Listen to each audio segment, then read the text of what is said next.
We got a special show today. We have been doing a series of podcasts on his latest book, Seventh Planet Mercury Rising. But today we're going to take a little break from those podcasts for a breather. We're still going to be on the subject of the Anunnaki, and we're going to talk about their home planet of Nibiru. And this is going to be a Nibiru special. And I asked Gerald to do this for a specific reason because, well, there is quite a Nibiru frenzy out there, and big questions. Is it real? Is it coming our way? We're going to get into that, but I don't want to do a normal show. I want to do this from a scientific and logical perspective, and there's no better person to do this than Gerald Clark. And of course, you can follow Gerald Clark's work on geraldclark77.com. You can see everything that Gerald does there, and he has a wealth of information on the Sumerian culture, and he is an independent Assyriologist, and I like to coin that term for Gerald because it's exactly what he is. But today we're going to focus on Nibiru, and we're going to get into, so many things. What we know, analysis, everything we've got, and we're going to synthesize the data that's out there, with the purpose of coming up with some answers for the public, because the people really are hungry for this, and it's incredibly important. So without further ado, let's bring on today's guest. Hi, Gerald. You're very welcome back to Capricorn Radio. Hey, buddy. It's really good to be back. And I think it is timely that we do this. We said we were going to do it, and so I think and based on spending an entire week of focused on nothing but looking into this, I think we have a lot to share. Sure, Gerald. Just for the benefit of the audience, in preparation for this, you've actually wrote an article. I call it an article because it's quite a large document, Gerald. It's like a mini book, to be honest with you. And you are prolific in everything you do, Gerald, and that's why I asked you particularly for this show today, to do this from a scientist's perspective and a logical perspective, and you have the goods in that respect, Gerald. But I'm going to refer people to this document, this article that you have done on the Nibiru analysis, and you'll catch that in the YouTube description. You'll have a link to your site for that as well, geraldclark77.com. It's an incredibly important document you've done too, Gerald, because you have done analysis with graphs, tables, King's List. You've tried that many angles to try and figure out any information we can about Nibiru. Like I say, is it coming our way? Is it even real? What do we know about it? What can we guess, and what can we reduce down to, at least a window of opportunity of kind of, pinpointing some sort of estimation on anything to do with this whole scenario. But so I'll just refer to the audience to that, Gerald. But I guess. For me, the first thing, and I want to mention this, Gerald, is Hamlet's Mill. For me, the Nibiru source that I first came across was Hamlet's Mill, a book by Giorgio de Santiano and Hirschi von Decken, and it's an archaeoastronomy Bible, if you will, and it's been around since the 50s and 60s, Gerald. This is an MIT professor of history of science, and he's been fully aware of this whole Nibiru, saying that it was the brightest star in the sky. He says there's many other tales in the Sumerian stuff, but this is one that people are going to have to wake up to, and they have to get over this label of mythology and start looking at this in an archaeoastronomy aspect, putting in this comparative mythology and archaeoastronomy and trying to synthesize it, Gerald. Yeah, I just looked at the reference that you gave me on that book. Mm-hmm. And I was reading through the portion that he was discussing on the Enuma Elish and talking about the names of the planets in their particular celestial battle. And I was fascinated to see that he had access to a version where he was using the name of the Anunnaki home planet, calling it Nibiru, not Marduk, the way the old Babylonian version did. Once Marduk was in ascendancy, he changed the Enuma Elish so that he made their home planet his name. Mm-hmm. And everybody knew this, and Sitchin knew it as well. But I was looking for another source that would corroborate that, and this one did it. Oh, and awesome. I was really excited to see that. Awesome. Yeah, and of course, I'm going to link that up in the box as well, Gerald, for people that want to follow Hamlet's Mill. It's actually it's a book that you can get the whole book online. It's got many ancient cultures in there. It's got many things in there from basically the history of precession and, a lot of archaeoastronomy. All the alternative archaeoastronomers today, they all draw source material from this book. It was like, one of the most important books of the 20th century for me, Gerald. And it's got so much in it. There's a small segment on Nibiru in there. And there's many stuff in there about Sumerian and Yeah, Babylon. I think it's amazing. I think it's amazing that it goes back to the 1950s as well. Some of this research does, it's like it's been floating around down there. We're going to get to Harrington's research as well. We're going to get some of the IRAS data and the satellite stuff. We're going to get some of the science general. But, let's talk about the Sumerians' Kings List. I want you to tell me, what this has got to do with Nibiru. Why the flood significance to Nibiru? And tell me why we're going to get into the Sumerian Kings List first to tackle the Nibiru question. Well, when I first started talking about Sumerians, I had to talk about a couple of stories out of the Bible that would connect the Western culture over to the Middle Eastern historical record. And one of those was the story of Noah, of course. Well, in that story, everybody knows it ended in a flood. So people have tried to pin down when Noah's flood is to determine when that was, to use it as a marker point in history. Well, if it's true that that flood was caused by the passage of Nibiru, then you could use that point in time to say, okay, it passed here. Let's add another 3,600 years, 3,600, and see when's it going to come by again. That's the whole idea. So the reason the Sumerian Kings List is important is because it lists at the end of the first rulership, and it took 240,400 years. This is Table 1 from the document I wrote. Then the flood swept over. And then the next document picks up for the Sumerian Kings List and says, after the flood. So it's talking about a great flood that happened. Now, the question is that Noah's flood? Because we know from Solon, when he went to the city of Sais in Egypt to find out about the history of the Greek people, in particular about Atlantis, they told him there were multiple floods, 4 major ones and multiple minor ones. So what I was trying to do with this first point was using the dates of the rulership, could we land at Noah's flood, which I believe personally, was at the end of the last ice age. So I think it was about 10,000 BC, personally. Some people believe it was 2,900 BC. So this is where it comes down to, is if you could pinpoint that, and you believe the assumption that it was caused by Nibiru, you'd have a passage point in history. Okay, this is one of the angles I tried to come at it from, and I did multiple angles, as any scientist would, to try to get to the truth here, and that's what's going to come out tonight, hopefully. And I was actually surprised at the outcome, so I'm actually very pleased, just to let you know up front. Now, so I followed this.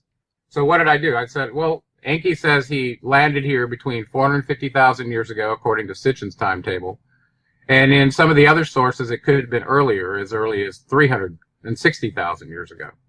So I took the conservative one, 360,000 years, subtracted 240,400 from the first rulers from the Sumerian Kings List that ended with Ubara Tutu.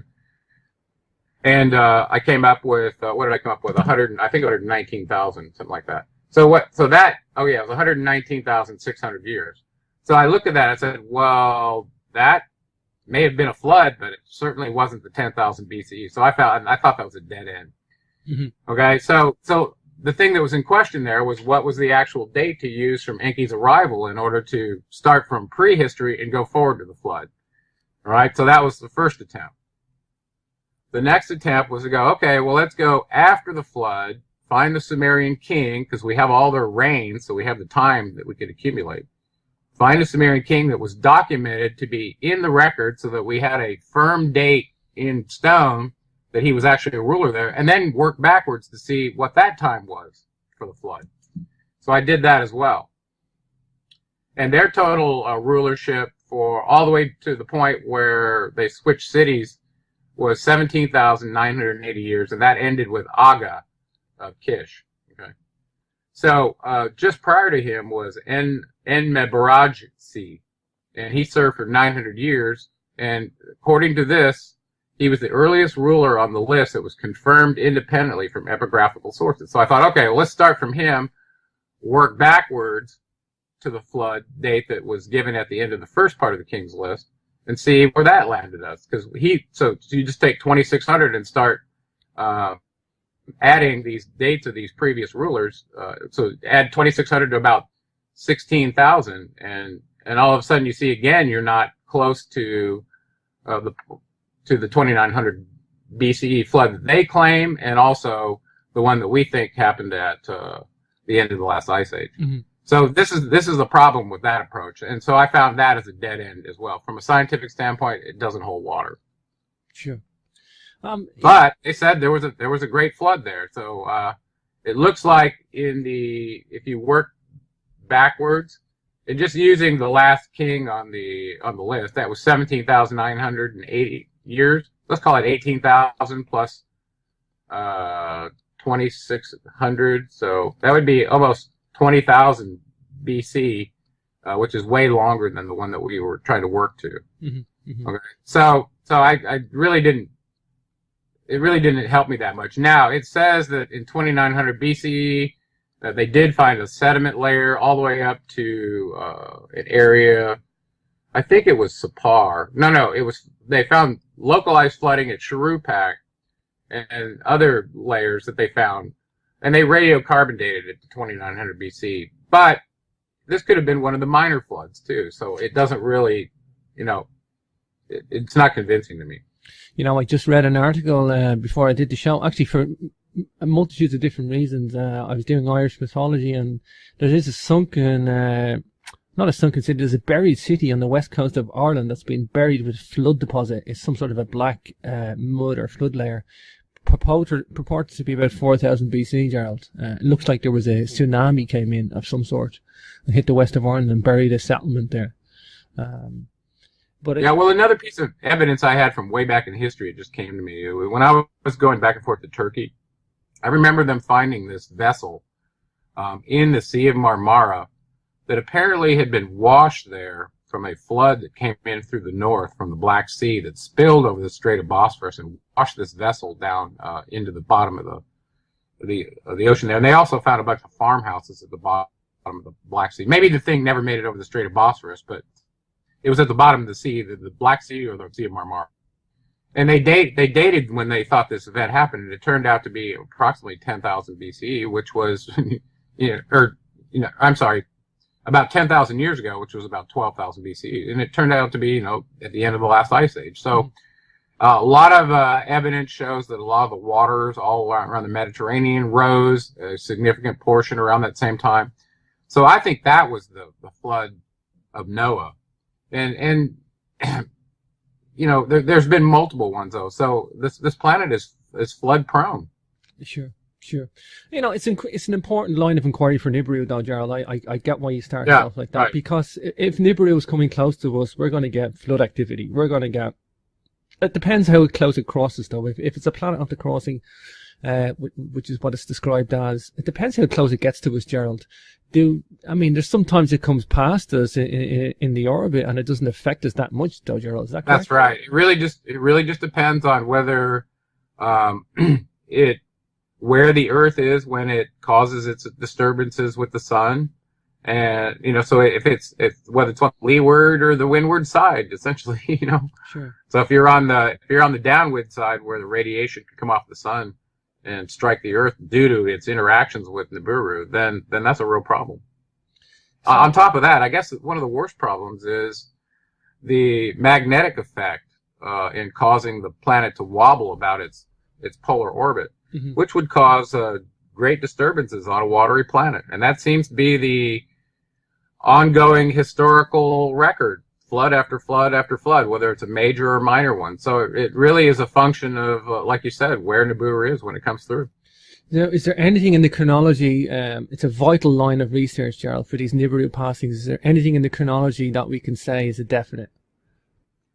Well, I thought I had some definite points from my Sumerian readings before, and I was glomming on to 3760 BCE because it seemed like a very important one. I was going to go and look up the story that was connected to that to see if it had any legs. And I didn't get around to looking back at that one. But I thought, well, let me just put it in an Excel spreadsheet, assume that is the date, and start working it forward and see if it corroborates with anything else. And it really did not. It did not corroborate well with the Ice Age, end of the last Ice Age, or with changes we've been seeing. So I didn't get a good feel from that. Now, Sitchin did the same thing. I think he was about 1,000 years off from 3760. He was closer to 4700 BCE. He thought it crossed. Well, when I did the math on that one, it still was, 2,000 years away, or 200 years away before it actually would affect us if that was true. Mm-hmm. So that didn't jive with some of the other evidence that we had that we're going to talk about a little bit later. So hopefully, if somebody had a true orbital table from the past and said definitively, here is a crossing that Nibiru came through, the whole thing would be solved. You could easily look at the periodicity of the planet, even if it's plus or minus some number of years. On average, it would come around about the same time. Sure. So, let's get into the Enuma Elish. Here's one thing we do know. It's been, from our recorded history from, since the biblical times, we have not seen the kind of destruction that was assigned to this destroyer planet in Revelations called Wormwood, that apparently drug meteors down on the earth and all the other destructive things that is described in Revelations that is affiliated with this planet. Mm-hmm. So we haven't seen that. So here we've gone, 2015 years or so and not seen it. So in the best case, we're not going to see it for another 1,045 years. Best case scenario. In the worst case, it actually transited within that time period previous to the biblical times, about 1500 BCE or so. Now, if that's true, then it's due right now. Okay? So I did a table in the document to play around with those kind of thoughts to see, what corroborates here. See the extremes of the situation. Exactly. So for me, finding a fixed point in the past where it transited, I'm going to scour the Sumerian records one more time and see if I can come up with something. But I thought I had one before at 3760 BC, but it doesn't fit. Sure. Gerald, let's go to the Enuma Elish. Let's talk about what we do now. Let's go into the solar system creation account. This is incredibly sophisticated and telling about the Nibiru planet system. Yeah, when I first read this, it was kind of mishmash to me, and it was very long too, about 11 tablets. And then I thought, the only way to make sense of this is to sit down and correlate what their planet names are with our own. And once I did that, and then found out a little bit more about who the players were that were pretending to be these, it started out as this family relationship that had offspring that became planets that turned into a celestial battle. And some key names showed up in there, by the way. Enki's name, he was called Ea or Nudimmud. He showed up in there. His son Nigshida was referred to as Mumu there and was affiliated with the planet Mercury. Mm-hmm. So basically, the short story of the Babylonian Epic of Creation is, it appears that Nibiru and its satellites, moons, maybe even had its own sun, we don't know, was in an adjacent galaxy, is what it appears to have happened. Somehow, through the meandering through the galactic center, is my hypothesis, they got dislodged. At least their small portion did with their satellites, and it looks like there's up to 5 planets in the Nibiru constellation. Got dislodged and ended up, according to this allegorical battle in the Enuma Elish, getting trapped into our solar system orbit, in a retrograde orbit. Okay? So that's why it came in from the outside of Pluto. Well, in their account, they start talking about the different effects that the inner planets in the solar system are going to have relative to their satellites, and this is where the battle part comes in, because what if there's a collision? What if this one gets tugged on here and causes this? So they go through this whole account, very scientific if you understand now what it is they were talking about, that they did things to the planets in the inner orbit in order to avert collisions, including blowing a few things up and redirecting or masking the radiance or the radiation from a couple of planets like the sun. Very, very intense, very advanced scientific understanding in this. So, Anyway, in the first pass through, one of their satellites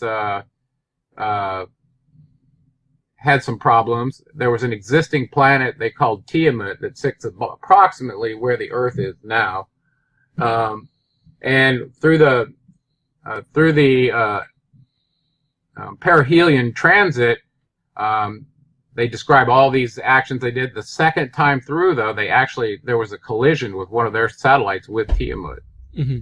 And this is what formed half of it formed the Earth, part of it formed Kingu, the moon, which is our moon, and the debris from that formed what they called the hammered bracelet, which is our asteroid belt between Mars and Jupiter.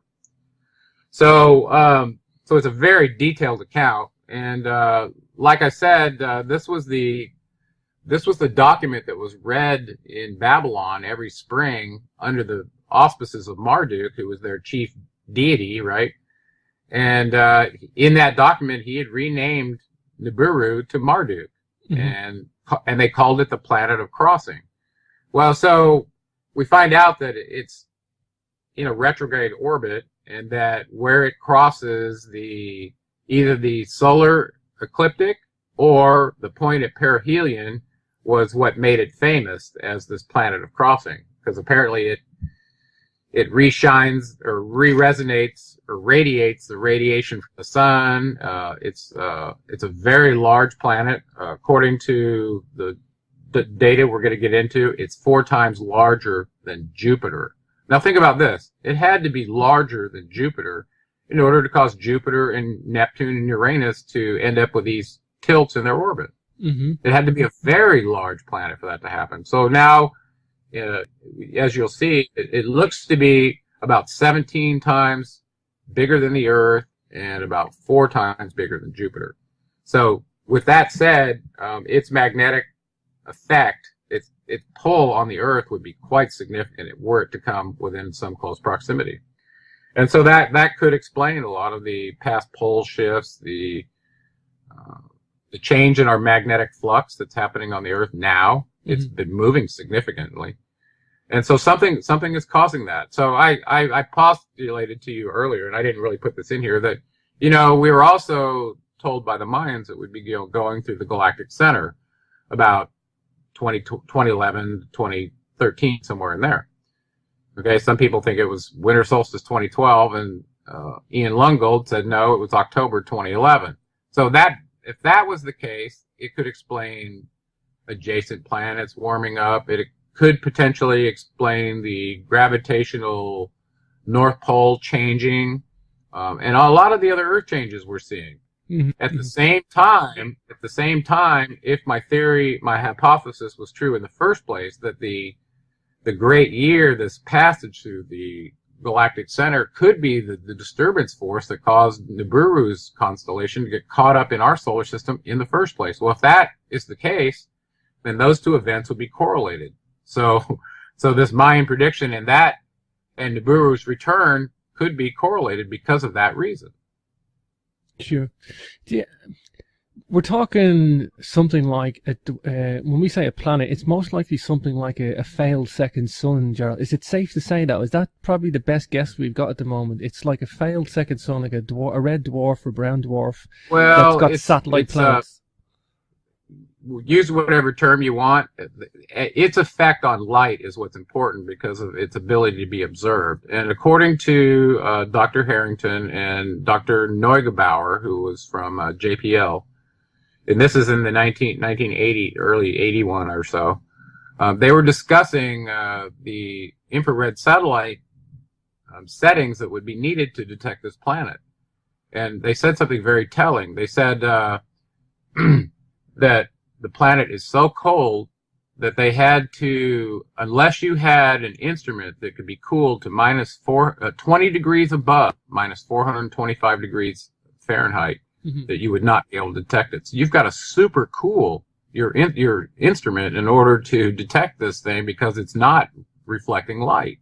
It's in the infrared. Okay, so is that a failed star? I don't know. It could still have magma inside it, but the surface of the planet is very cold. Sure. Yeah, I know. Giorgio de Santillano in Hamlet's Mill talks about Neugebauer's data as well. He gets into a lot of the astronomical stuff as well. There is no doubt, though, that the amount of context we have for this Nibiru in historical text, though, Gerald, and I want to focus a little bit on this. This is very important. We can get into some of the science and the astronomy in a bit. But, the amount of times we have this Nibiru planet mentioned, either Nibiru or Marduk, the way that you describe it, there is nothing else that can fit this other than a planet, Gerald. I mean, it's not a star, because a star just doesn't do what this thing is supposed to do. Yes, it does reflect a lot of light because of the nature of what it is and how it comes into our solar system. But there's only one thing that fits this, and that's like a planet with a very long oval trajectory. Is that correct? Yeah, well, you go all the way back to the late 1700s. There were the first people that were using telescopes that were searching for whatever. They hadn't even found Pluto yet, okay? We didn't find Pluto until the 1930s. These guys were focused on what is disturbing the outer planets. A real physical, tangible question. What is so large that disturbed them off of the solar ecliptic? They wanted to know, and it's still a valid question today. Okay, something tangible that had a interactive effect, either collision or a magnetic or gravitational effect, changed the orbit of these very massive planets. Mm-hmm. And that has been a search for the astronomical community for a very long time. And it turns out that Tombaugh, who was working for, who was he? I think he was with the IRAS. I think he was with the IRAS program too. Mm-hmm. Or I can't remember where he's from, but he actually got accredited with finding Pluto in the 1930s, but it was by accident. They were actually looking for what this big object was that could have affected our outer giants, planetary giants. Sure. Wow, incredible, Gerald. Gerald, I mean, let's get into Sitchin, in-step Sitchin in 76. He brings in this incredible tablet, this imprint of a cylinder seal, the famous photograph, but it's a photograph of a cylinder seal. It's in the Berlin Museum. It's known as VA243. Not a very illustrious name, Gerald, but very controversial. Yeah. VA243, probably the most controversial cylinder seal in existence. You know I love cylinder seals, Gerald, so... I know. I actually put this in the document because I knew how much you love cylinder seals. And I had some fun. I had a little bit of fun with this one. But I like your analysis, though, Gerald. I like your analysis. Now, I'm going to again refer the audience to the book or the document, the article that you wrote in the YouTube description. Get a copy of this because it's got all the pictures, tables, data, and the analysis all there. Very, very thorough document, Gerald. But, I'll be honest, I mean, I just looked at this as just a pure picture, and it's only when I see the analysis that you've done, Gerald, with the relative sizes of there's a lot of criticism of this, but the criticism, Gerald, that you have seems to have dispelled here for me. I mean, it's great because it seems like a no-brainer. It's showing relative sizes, Gerald, and it looks like it is actually Nibiru in the center. I mean, it doesn't look like it's a star, or a sun, or it's bizarre. Yeah, well, so I'll give a little background. So this very controversial cylinder seal, and I know how difficult it must have been to etch this thing on stone and roll this thing out. Now that you look at the detail, and anyway, in between two of the beings on the top left, it looks like a primitive worker is being led by the hand and introduced to an Anunnaki deity that's seated with a plow. And I'll have to go and decode the cuneiform that's on there. It's not hard. We have a cuneiform script and a dictionary now, so anybody can do it. And I'll look at see what some of the words say on here. But just looking at it from the historical record, it was interesting to me because, number one, it shows a circle with 7 points around it. Okay, and the Anunnaki oftentimes used a star symbol to represent different planets. Mm-hmm. So a 7-pointed star would refer to the Earth, a 6-pointed to Mars, And from their Enuma Elish, that we assign numbers to the planets based on working from the outside in, from Pluto inward, and then theirs ending up as the 12th planet because they were the last ones in. So that's how we ended up calling the Earth the 7th planet. Okay. Sure. So anyway, so this cylinder seal that Sitchin was so focused on had in between this primitive worker and this liaison that was going to introduce him to his enslaved role as a farmer working with the plow. Right in between them was this star-looking symbol, a very large circular dot in between, and then several other dots around them that looked like planets around an orbit, okay, around a sun, around a central sun, you know, just like our solar system. And so it turns out that Sitchin was very excited about that because there weren't just 9 planets, there were 10.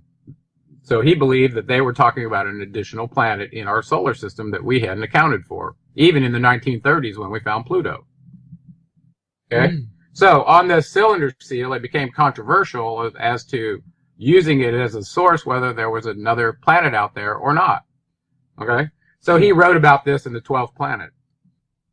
This controversy, I don't know, kind of came to a head even more so after his death. But basically, what can we take these dots or these circles and this central sun-looking picture to mean? Could it be representational of a chronology in time when the plow was given to mankind? So it's commemorating some ephemeris. If you were to look at those as, well, are these the planets and the zodiacal houses are in at the time? Is this a time marker to commemorate this event? Or is it a indication of where the Earth was at the time when the event, just the Earth itself, because it's got a sun with 7 points on it. Mm-hmm. So that means it's pretty specific to the radiation that's hitting the 7th planet to me, not that it's the 7th planet. Okay, because it's shown much larger than the other spheres. So all of a sudden you go, well, why are the circles different sizes? Mm-hmm. And so this kind of led to a lot of questions, and a lot of people have attacked the theory of Nibiru even existing just simply based on this single piece of evidence, which I think is absurd. But some people have done it. Okay. So I decided to, I don't know, take another look at this and see if there's anything else we could glean from what they were saying on this seal. See, you know, is that now there's a historical story that came from some of Sitchin's writings and others that even in the Cain and Abel story from the Sumerians, we had Anunnaki siblings from the Enkiite and Enlilite clan interacting with them. For instance, according to the story, Abel, the son of Adam, you know, there was Cain and Abel. Well, Abel was taught to do farming by Ninurta, which was Enlil's son. The warrior Ninurta was also known as Apollo. Well, the Cain portion, the Cain offspring was taught herdsmanship and cattle management by none other than Marduk. And then you have the biblical story of Cain and Abel, and Cain killing Abel with a stone because he didn't receive the same praise from Enki that Cain did for meat production. Okay, mm-hmm. So it was kind of a very crazy story and a very crazy tie-in with the Anunnaki. So I thought, well, let's look at these orbs on here and see if, knowing that you studied cylinder seals and they are very precise. I mean, just crazy precise. How they could even do this in the first place? So would they have haphazardly drawn these on here? And can it tell us anything? So I started looking into that. Okay. Mm-hmm. So I glommed onto someone else's research who had, and this is shown in Figure 3, VA 243, planet numbering. Basically, starting from the smallest circle on that blown up picture from VA 243 and assigning numbers to it, you'll end up with 1 through 12. Okay. Sure. And the smallest one probably being Pluto, since we know it's the smallest planet, and then the largest one being the Sun, okay, which turns out to be right in the. And all the all the other planets orbit the sun anyway, so it kind of makes sense to make that assumption. No matter whether there's 1, 2, 3, 4, 5, 1, 2, 3, 4, 5, 6, 7 points on this central sun, which is making it look like a star, which is interesting. Okay, so numbering them that way, and then putting them into a table, and then going to the detail log from the ephemeris and looking up their actual diameters in kilometers. That's what is shown in Figure 4. Okay.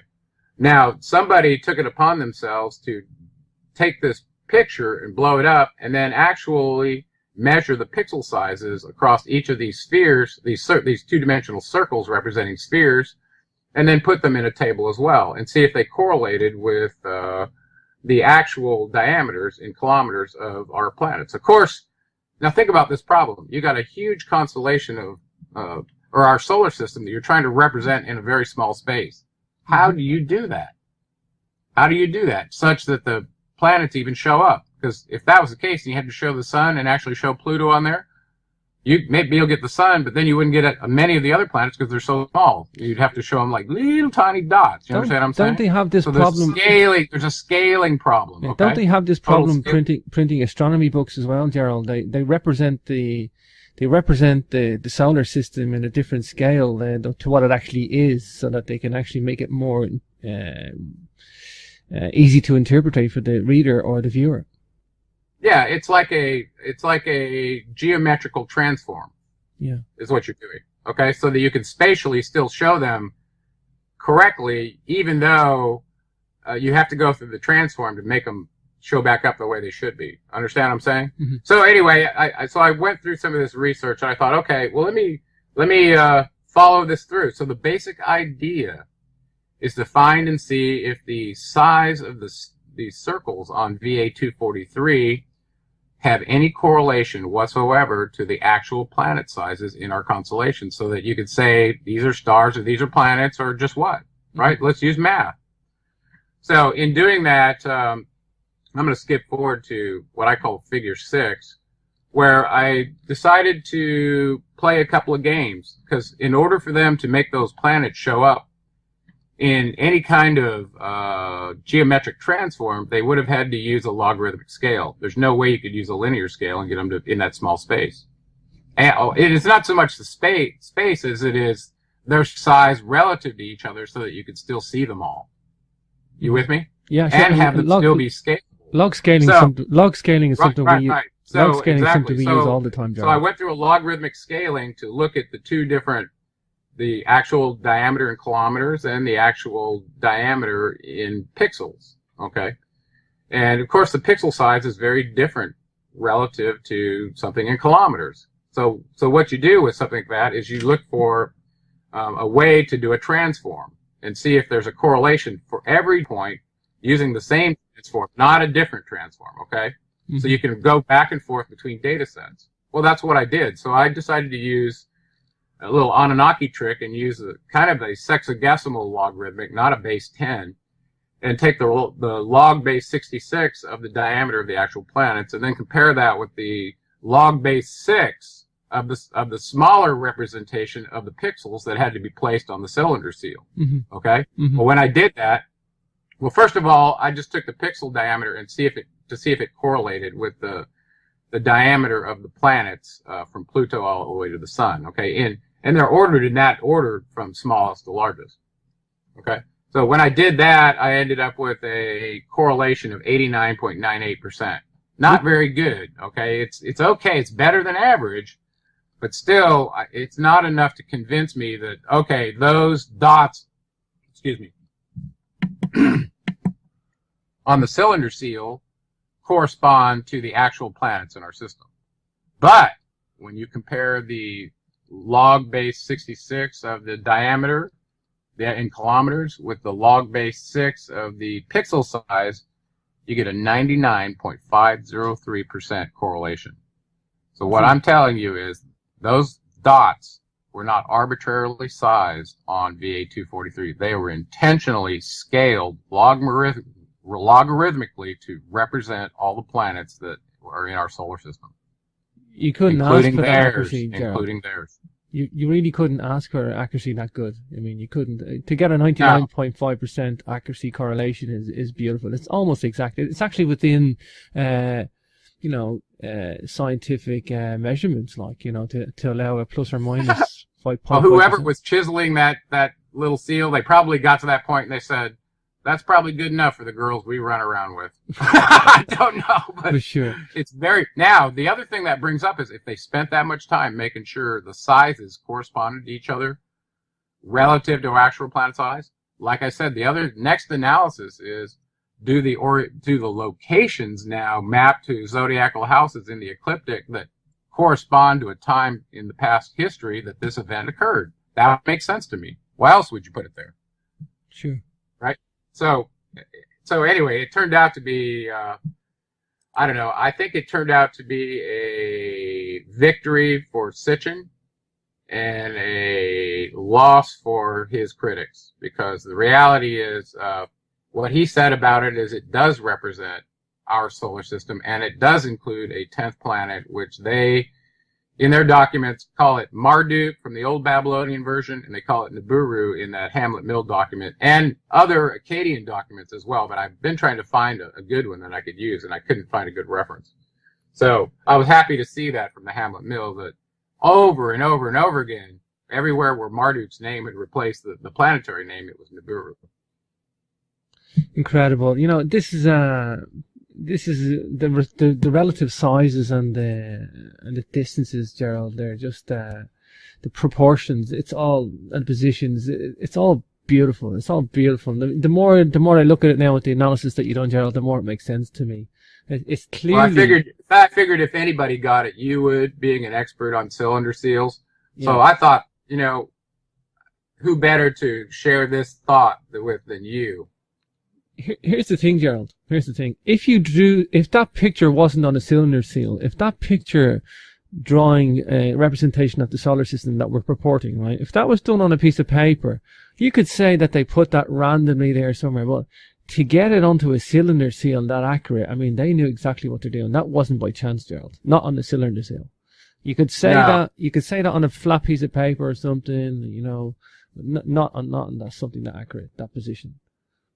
Well, it's not huge in the first place. I mean, just think about the precision that had to go into that. Mm-hmm. It's amazing, actually. Mm-hmm. I could talk cylinder seals all day, and I'll point. I know you can, and I was never that, I don't know, drawn to them. But the more I see what the absolute technology and precision they put into those things, I mean, it just blows you away. Just for the listeners, I showed Gerald a picture of a cylinder seal from the British Museum during the week there, made out of rock crystal, 9 out of 10 on the Mohs scale, showing the anatomy of animals sitting down with their legs bent, and you can see the muscles on the legs and how they bend their legs. And to draw any anatomy, whether it's human or animal anatomy, is incredibly hard to do in artistic expression, and especially hard to do in 3 dimensions, or embossing it into reverse embossing it into a piece of crystal. I mean, you need to cut that thing with diamond or crystal. It's incredibly sophisticated accuracy, down to millimeters of depth, so that it's imprinted into clay when it's rolled out. These guys could do it, Gerald. I mean, you see the example. Well, it's impressive that not only did they do it in a reverse imprint, so you had to put ditches where the mounds were going to show up, but they did it in reverse. I mean, that's that's incredibly difficult. Sophisticated. VA243, I'll let the listeners look that up in Google Images. You'll see the famed picture, and the analysis of this, Gerald, now, from what I've seen in your document, it's wonderful. It's wonderful to see that. It gives us a good foundation. Nibiru is real. Nibiru's there, and it's done to scale as well. I just want to mention John Matisse and Daniel Whitmire. I mean, these guys have suggested in '99 that there was a Planet X type body in the Oort cloud. And the bit that gets me, Gerald, is that these guys mention this thing as if it's something totally new. It's just this new idea, These guys, being astronomers, must be aware of Sitchin's work. They must be aware of the existing Planet X mystery, the existing Nibiru case that's out there in the public domain. Of course, every astronomer out there is aware of this. They may not talk about it, but to come up with a Planet X as if it's just a new idea. But again, they've recently said that it's out there, and it's a failed second sun, and it's like people, I don't even know whether this stuff is disinformation or is it to take the eyes off the real Planet X Nibiru. But what's your thoughts on that, Gerald? It's pretty sure that there's something else. There's something else tugging on the planets. Like we know that. Yeah, I remember seeing their research, and it actually ended up on a documentary, I believe, in about 1999. And it was a retelling of the same stuff that had gone on with Sitchin and Harrington prior, but maybe because of the political environment, they were trying to rediscover it, reintroduce it under some other name, perhaps, or other venues, so that it was disambiguated from the past. I don't know what their motivation was, to pretend like it had never been discussed before. Yeah, they may have had maybe they had to do that for funding reasons. I don't know. Yeah, it's got a good point, Gerald. Maybe they did it for funding reasons, but I mean, there may be large icy bodies out there, but I don't think the failed second sun's out there in the Oort cloud. I think, I definitely think there's something tugging on the planets. We mathematically know it. Just for the listeners that are new to the Nibiru scenario, it's mathematically known that there's something tugging on the outer planets. There's something there, and it's not Pluto, because Pluto hasn't got the mass to do it. We know that. We know that mathematically. Well, that's how they find these planets. They mathematically know. Well, not only was it tugging on them, but it tugged on them so hard that they're displaced in their orbit. That's a point I want to re-emphasize. Okay, they got tugged on so hard, at least at one point, where their orbits are changed and they've never gone back. Okay, so this is a significant issue. It's like, and I'm sure we're going to get to it in just a minute when we talk about that, but it's not just a tugging, okay? It's a real physical planar change. It's dislodging them. It's totally dislodging them. Yes. Wow. Now, and I'll reiterate, whatever it is, it couldn't have been Pluto, because it had to be so large to dislodge a planet that had to be smaller than it was. Okay, so whatever it came through, it had to be larger than Neptune and Uranus in order to have that happen. That means it's very large. I mean, Neptune and Uranus are big planets. I mean, this thing. Yes, they are. Yes, they are. If you're gonna dislodge them, you got a seriously big body out there, John. Yeah, just from a sizing standpoint, just real quick. The Sun is 1,392,684 kilometers in diameter. Nibiru is shown at 226,973, and Jupiter, the next biggest planet, is at 142,984. So Nibiru is bigger than Jupiter, and it's bigger than Saturn, that's sitting at 120,536. Okay, so basically Nibiru looks like about 17 times bigger than the Earth, and it's more than 2 times bigger than Jupiter. Actually, it looks like almost 3 times bigger than Jupiter. Sure. Yeah. So it's a big planet. I mean, people aren't living on Nibiru. It's probably the satellite moons that they're living on, though, Gerald. Is that correct? Probably. Actually, they're probably on various planets throughout the solar system and other galaxies, doing the same thing, gathering resources and occupying the place, just like they did the planet Earth. Mm-hmm. Mm-hmm. Let's talk about Harrington. This is for me where the astronomy comes in now, Gerald. There's original analysis done by Harrington. We might even be able to expand on that later in the show, but let's talk about what we know about Harrington first, the Harrington background, and of course the famous IRAS satellite. Okay, well, I'll try to do this from memory. I have his video on my website where he met with Zechariah Sitchin in August of 1991, I believe it was. I'll have to look at. Let me look just real quick and see if that's the date. August 30th, 1990. Harrington met with Sitchin, Washington D.C. Now he's the supervising astronomer of the United States Naval Observatory. Okay, he's a top dude. Okay, so here Apparently, according to him, in this video, he says about 1978 time frame, and Sitchin wrote his book, 12th Planet, in 1976, and somehow Harrington got a copy of it, and had read the Enuma Elish closely, understanding that it appears in their celestial battle account that there was an intruder planet at the edge of our solar system, and in his mind, he was, aha, that's what disturbed Neptune, Uranus, and blah, blah, blah, right? The hidden mystery planet that was large enough that could do this. This is what he was looking for, just like all these guys were. Okay? Mm-hmm. So this was about 1978 time frame. Now, he says after meeting with Sitchin, looking at his orbital chart, they basically conferred, nodded, and said, yeah, that's the same planet that you've talked about in your 12th planet that we're looking for. And instead of where you've got your orbital diagram drawn in these zodiacal houses, if you take into account the precession that's happened since biblical times, it would be right here. And he showed him a diagram, and I put that in the document. Okay. Now, I didn't think much about that document, and I'll tell you a little bit more about what I did with it in just a second. So Harrington took some action based on this information that he corroborated with Sitchin. And he said 6 months after he had gotten this information in his head, he had actually commissioned Voyager 1, Voyager 2, and then Pioneer 10 and 11.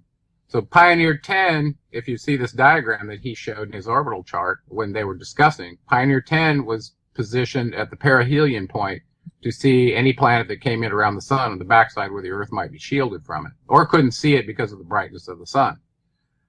Pioneer 11 was placed at the location that Harrington believed Nibiru would be coming in its retrograde orbit from the south, and he split the orbital pattern with Pioneer 11.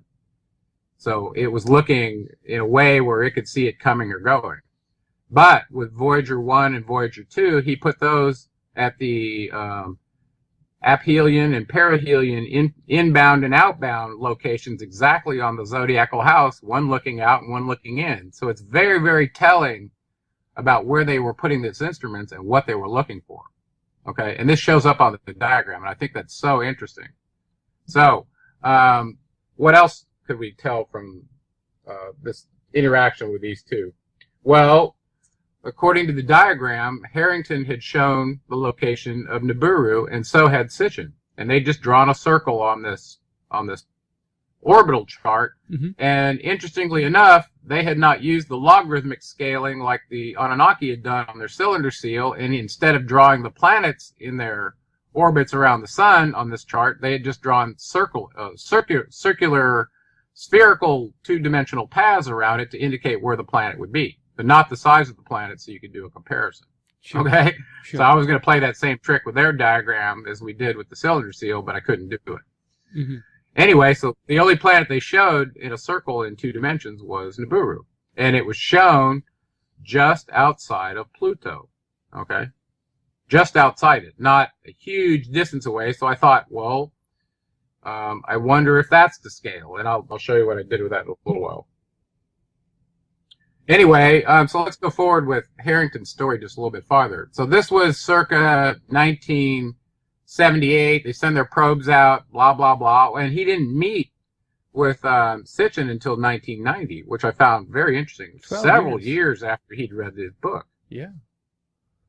Yeah. So here it is, 1990. The guy's the supervising astronomer at the U.S. Naval Observatory, and he's making a video with an alternative cosmogony guy like Sitchin, and somehow the government's allowing it. I don't understand that. But that's crazy. Think about that happening now.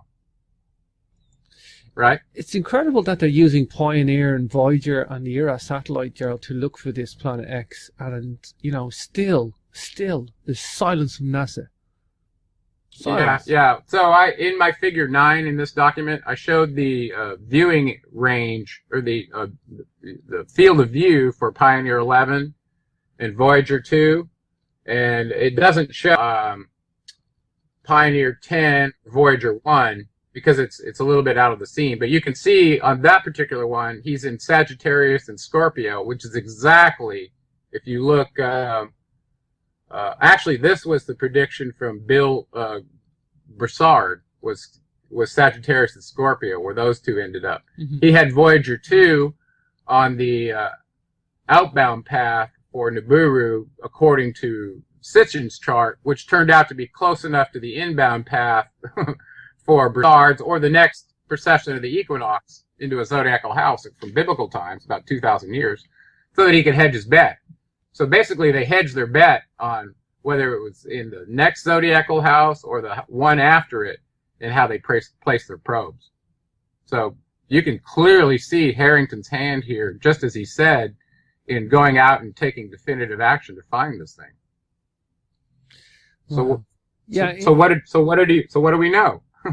In 1981, the first article came out. Are we ready to talk about that, or actually? Well, let's talk a little bit more about Harrington. No. Let's do this, and then we'll go back to Harrington, because in 1991 was the next big event. So in 1981, the first article showed up in the newspaper talking about this 10th planet. And this was in the Detroit News, January 16th, 1981. Sure.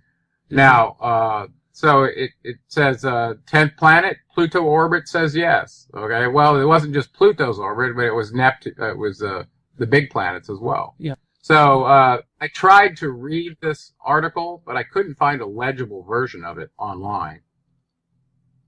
Are you with me? Yeah, I must still be in like the libraries and the archives there. Oh, sure. So anyway, I did find another there were several other articles that came out in the same year. So there was another one that came out in the New York Times, January 30th, 1981, where they're talking about Harrington and Planet X. And in this one, there was something that was legible that I could see, that I kind of focused in on. And then the Washington Post one with Thomas O'Toole was even better. And it came out 2 years later, 1983. Well, anyway, in 1981, the New York Times, Harrington states that he thinks Planet X is 5 billion miles outside of Pluto's orbit. And that must be at the time that he was looking, so 1981. Yeah. Okay. And then we know that Pluto's distance is about 3.6 billion years from the sun. So, you're talking about, if you add those together, that's about 8.67 billion years at that point, away from the sun at that point in 1981. That's what he's saying. So then all of a sudden you get excited as an engineer and go, oh, distance equals rate times time. Maybe I could figure out how fast it was traveling. When's it going to be here? That's what everybody wants to know, right? Yeah, at least anyway, we got some data. So that stuck in my mind, though, that he had assigned a distance to it. That means from this IRS data that they gathered, he thought it was 5 billion miles. Okay, now in this next article, the Washington Post, by Thomas O'Toole, the next major character shows up that I think is very important to this story, and his name's Dr. Jerry Neubauer, and he was the IRAS chief scientist for California's Jet Propulsion Laboratory, and he was the director of the Palomar Observatory for Caltech, where my kids in college there. Okay, so he's an important dude. He's got his fingers on the data from the IRAS satellite, the one that had to be super cooled, right, to detect this thing.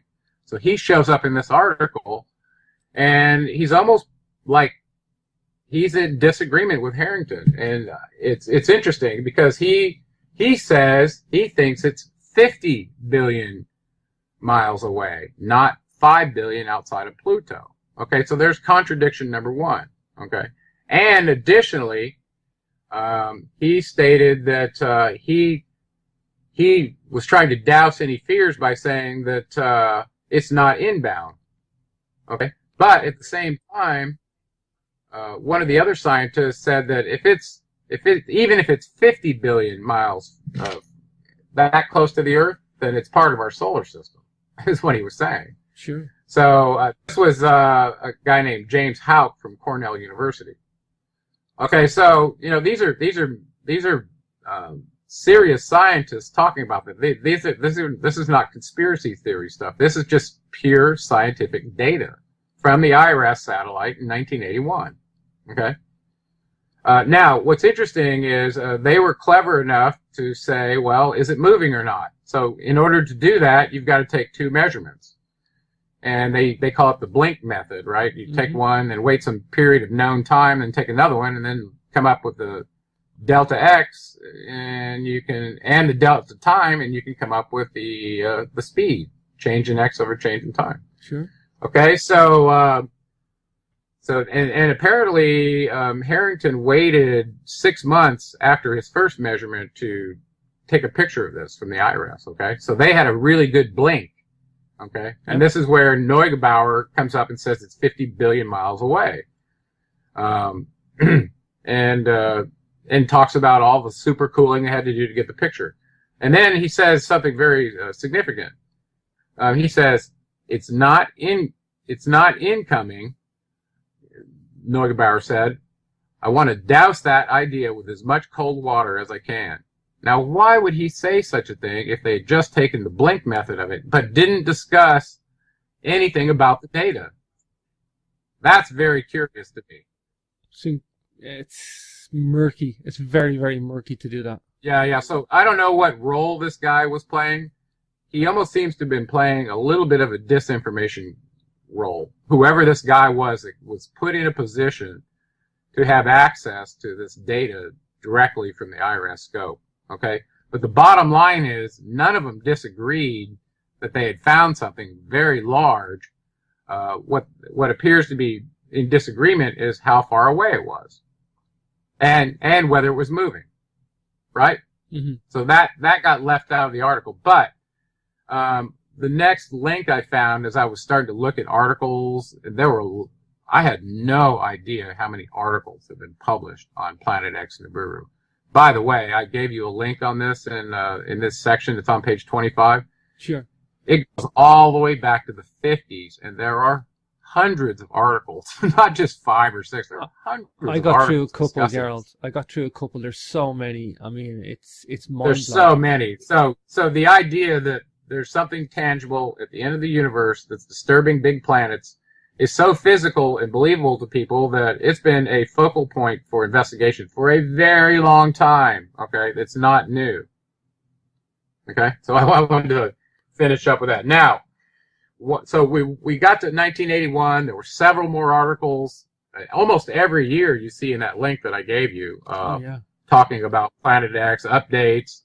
Well, it turned out there was some real disinformation going on in the year 1991. But it turns out that was the year also, right after Harrington had done this interview with Sitchin. Apparently he went off to this place in New Zealand that we looked up. Do you remember where that was in New Zealand? Black Birch, I think it was. Right. So he took an 8-inch telescope there on his own to go see if he could actually get personal images using the blink method, like we were describing here, 2 different measurements at different times, and then seeing if it had moved and how fast it was moving. Well, let's think about that for just a second. Number one, he was so convinced by the IRS data that this thing is inbound and that it's within the distance that he could see it from the southern hemisphere, or looking from New Zealand south.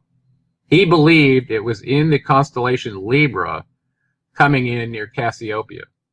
Okay, so in the diagram I showed Google Earth where that was. Okay, so it coincides with this southern path that Harrington believed in as well, but he added his precessional updates to make it more accurate. And Sitchin did not disagree with him, by the way, when he said that. Okay, so here he is in New Zealand, and I don't have the article in front of me, but he went there to get data, and he was due back to release this data at a conference in the United States when he came back. Well, apparently he never came back and died suddenly of throat cancer there in New Zealand with his 8-inch scope. Now think about that, the just audacity of a cancer killing somebody that quickly, getting on an airplane, going over there, not talking about, you know, being a victim of cancer or anything, and all of a sudden just dying from it within a short period. I just don't buy it. I don't buy it. So very, very, very significant red flags in the demise of Harrington and what he was doing relative to this planet that had been discovered. Mm-hmm. Listen, he was the supervising astronomer. He came back with his personal data that probably got absconded with through whatever forces were controlling the IRS data directly. Mm-hmm. It looks like he was headed off the path and he was not allowed to share that. But what I want you to take away from that is if he was able to take an 8-inch scope and potentially see it inbound to the point where it goes into perihelion with the sun, where it basically goes behind the sun, you can't see it. If he was able, in his belief that he could go someplace and look south and see this for some period of time, and apparently this was one of the few places on the planet, according to him, based on the thickness of the atmosphere and several other issues, that he could actually see it.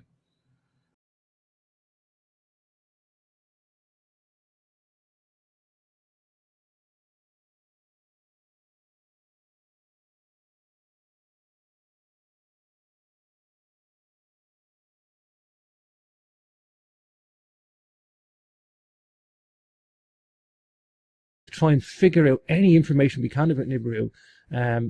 Like I say, is it coming our way? Is it even real? What do we know about it? What can we guess, and what can we reduce down to, at least a window of opportunity of kind of, pinpointing some sort of estimation on anything to do with this whole scenario. But so I'll just refer to the audience to that, Gerald. But I guess.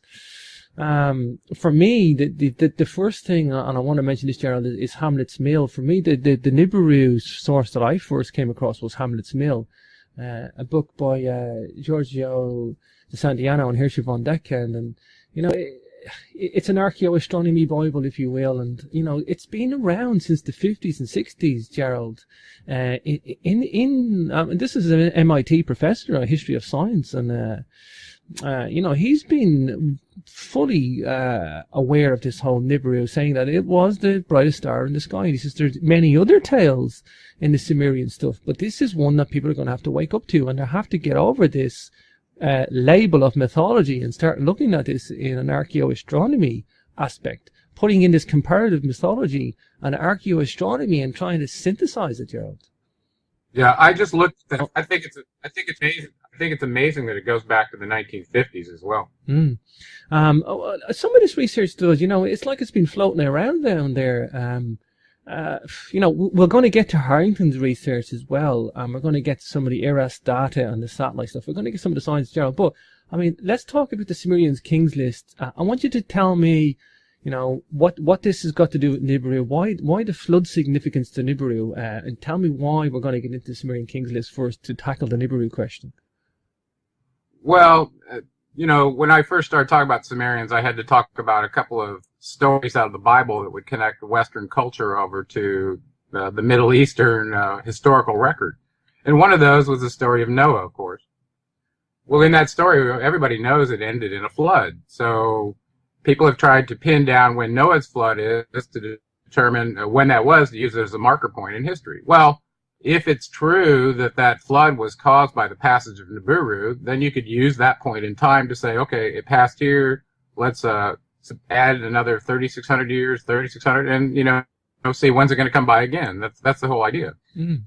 So the reason the Sumerian Kings List is important is because it lists at the end of the first, the reference that you gave me on that book, mm-hmm. and I was reading through the portion that he was discussing on the Enuma Elish, and talking about the names of the planets in their particular celestial battle. And I was fascinated to see that he had access to a version where he was using the name of the Anunnaki home planet, calling it Nibiru, not Marduk, the way the old Babylonian version did. Once Marduk was in ascendancy, he changed the Enuma Elish so that he made their home planet his name. Mm-hmm. And everybody knew this, and Sitchin knew it as well. But I was looking for another source that would corroborate that, and this one did it. Oh, and awesome. I was really excited to see that. Awesome. Yeah, and of course, I'm going to link that up in the box as well, Gerald, for people that want to follow Hamlet's Mill. It's actually it's a book that you can get the whole book online. It's got many ancient cultures in there. It's got many things in there from basically the history of precession and, you know, a lot of archaeoastronomy. All the alternative archaeoastronomers today, they all draw source material from this book. It was like, you know, one of the most important books of the 20th century for me, Gerald. And it's got so much in it. There's a small segment on Nibiru in there. And there's many stuff in there about Sumerian and Babylon analysis, everything we've got, and we're going to synthesize the data that's out there, with the purpose of coming up with some answers for the public, because the people really are hungry for this, and it's incredibly important. So without further ado, let's bring on today's guest. Hi, Gerald. You're very welcome back to Capricorn Radio. Hey, buddy. It's really good to be back. And I think it is timely that we do this. We said we were going to do it, and so I think, you know, and based on spending an entire week of focused on nothing but looking into this, I think we have a lot to share. Sure. Gerald, just for the benefit of the audience, in preparation for this, you've actually wrote an article. I call it an article because it's quite a large document, Gerald. It's like a mini book, to be honest with you. And you are prolific in everything you do, Gerald, and that's why I asked you particularly for this show today, to do this from a scientist's perspective and a logical perspective, and you have the goods in that respect, Gerald. But I'm going to refer people to this document, this article that you have done on the Nibiru analysis, and you'll catch that in the YouTube description.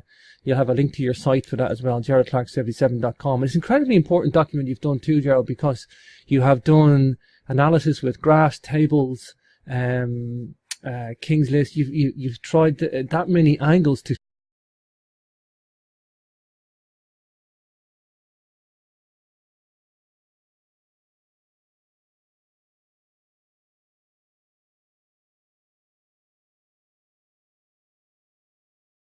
we got a special show today.